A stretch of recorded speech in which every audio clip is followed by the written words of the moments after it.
2018 will be remembered as yet another year where a child's life was taken by gunshots inside a school. When school shootings happen, communities come together in search of solutions. What can schools do? What can all of us do to keep our children safe?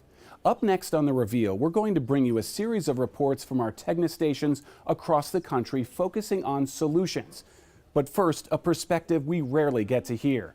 Aaron Stark speaks out about his teenage plan to become a school shooter. I was planning to do the most terrible thing in the world. I had a plan to get a gun. I had asked for one that would shoot as many bullets as possible and shoot as many people as I could right away. There were 4 cops that were always there, always present. There were 2 stationed at the front doors of the school as you came in the morning, but I couldn't get a counselor to talk to me at all. There was that focus is way out of whack. We need to have as many, if not more, counselors as we do police officers. If I would have had someone who would have listened to me, I would have ran into there and told them everything. I never felt like I could be heard. Not from school counselors, I was invisible. There was 500 kids asking for their time every single time I go to talk to them. It doesn't make sense. These kids are trying to tell you their deepest, most painful things that they can't talk about with anybody. And if you expect them to trust you to tell you, you have to be able to give them the time and the attention to do that. Since I've come out with my story, one of the most disturbing comments I get is, well, you don't fit the profile of who would be a school shooter. The fact that you think that there's a profile is a problem. There isn't a profile. There isn't a set of what a school shooter is going to do. There's a bunch of kids in pain, and you have to look at it like that. It's a complicated, hard problem. There is no easy fix. And if we keep looking for an easy way out or a single fix to it, or if this doesn't solve every one of the problems that we can't do it, then we're never going to get anywhere. So are school counselors a possible solution? In most districts, it's a resource that's often ignored and underfunded. The national standard says 1 school counselor to every 250 students, but our investigation found that some districts are failing to meet the mark. I guess you're not going to be at the game we're going to, and that makes me sad. They're the first people you can always go to if you need help with anything, like family issues, relationship issues. There's so much of that in high school. Pope Senior Morgan Meade is talking about school counselors. She says they're critical, but admits students are unlikely to open up to someone they don't know. I feel like some students are scared. Yeah. Patty DeSilva is one of the counselors trying to ease those fears. She will talk to you about your dog dying if that really affects you, or we'll talk to you about celebrations. Students at Pope have more counselors than most. There is 1 for every 400 students. I've heard that 1 to 250 is ideal. Yes, in a perfect world, if I had 250 kids on my caseload, I could probably meet every single one of them every single year. So you don't meet every student every year? No. There's no way. I have 400 kids and 180 days of school. That's what your mom says. DeSilva does meet one-on-one with every student she is assigned in their junior year. Too often, it is the first time they have talked. Are you a little stressed? That's why the American School Counselor Association and several studies on school safety recommend a ratio of 1 counselor for every 250 students.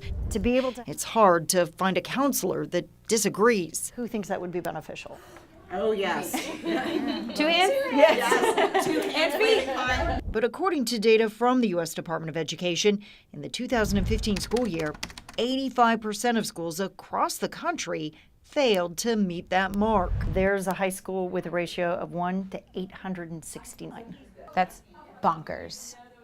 Counselors argue if we want to keep kids safe, we have to do better. What we found with the students is when they hit what's really just like a speed bump, it's like a roadblock to them, or it's like a complete wall that's built up. The danger comes when students feel they need to bust down that wall, and they don't care who gets hit by those bricks. When you have so many students, you always wonder who's not coming in the office. And whenever I'm walking in the halls, if there's a piece of paper on the ground, I always pick it up and I read it, just in case. just in case there is a threat or red flag a student plans to harm themselves or others. Often those notes are found on social media. Instagram especially. Threats of a possible mass murder at Etowah High School. Investigators found an explosive device in McCurley's home. This would have been a Columbine-type incident. People are scared and overwhelmed. It was a community tip after a post on social media that led to the arrest of 2 Etowah High School students in Woodstock, now charged with conspiracy to commit murder. Police say they found a map of the school detailing the attack plan, a list of people to kill, and the beginnings of an incendiary device. We have more policemen out at the school watching and more security cameras. Nicole Martin is a 10th grade student at Etowah High. She says the increased police protection on campus makes her feel safer. When asked about school counselors, I really just think about the people that help us find our classes. We don't know if the students arrested were on their counselor's radar. The school has 1 counselor for every 500 students, a ratio that can make it difficult to educate students on what counselors do and build the relationships needed to do it. Are you aware of any mental health professionals that are involved in your school? No, I don't think there are any mental health people at our school, or if there are, they're not very well advertised. But the school counselor is the mental health professional trained to handle an emotional crisis. Oh, yeah. That's why DeSilva uses every tool she can to connect with the students that do come into her office. I mean, these little marble things tend to be really popular. I think because they're just weird. It is filled with trinkets, stress balls, coloring books, even a doll. Sometimes they beat it against my desk. Her walls are lined in quotes. Oh, this was my very first one. Stressed is just dessert spelled backwards. That's actually the one that gets the most comments, too. DeSilva knows personally how important a counselor can be. I actually lost my mom when I was a teenager. Her counselor started a grief group for her and other students dealing with loss. She says that group got her through high school, and it now guides her work. I want to show students that there's always a light at the end of the tunnel. You just have to look for it. Sometimes it's really, really small, but it's there, and as long as you just keep heading towards it, you'll get to it. Rebecca, many states have done their own studies on school safety. What are they saying about the effectiveness of counselors? At least 3 states say they plan to make this a legislative issue in their next session. That's Georgia, Florida, and Washington. But here in Georgia, lawmakers say they're leaning more towards hiring an actual mental health professional for every school rather than actually reducing the ratios, which the School Counselor Association says that would just be misguided because that's assuming we already know who the kids are that need the help.